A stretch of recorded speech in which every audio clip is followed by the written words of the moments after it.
নামাজে মনোযোগ হারিয়ে ফেলা বা মনে আজে বাজে চিন্তা আসা অনেক মুমিনের জন্যই এক বড় সমস্যা। ইসলামী পরিভাষায় একে ওয়াসওয়াসা বা শয়তানের কুমন্ত্রণা বলা হয়।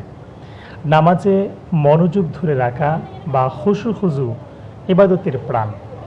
কোরআন এবং হাদিসে অত্যন্ত কার্যকর ও মনস্তাত্ত্বিক কিছু উপায় আছে যার মাধ্যমে এই ওয়াসওয়াসা থেকে বাঁচা সম্ভব। বাঁচার উপায় প্রথমেই হচ্ছে আল্লাহ তাআলার সাহায্য প্রার্থনা করা। এটাই সবচেয়ে বড় অস্ত্র।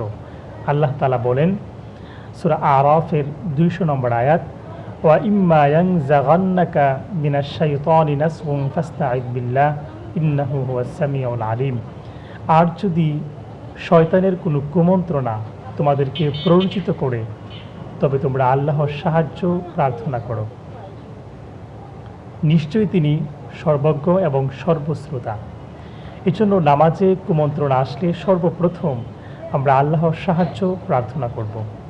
দ্বিতীয়ত, যখন মনের মধ্যে কোনো আজেবাজে চিন্তা আসে বা আমরা মনোযোগ হারিয়ে ফেলি, তখন সেই আজেবাজে চিন্তাকে গুরুত্ব না দেওয়া।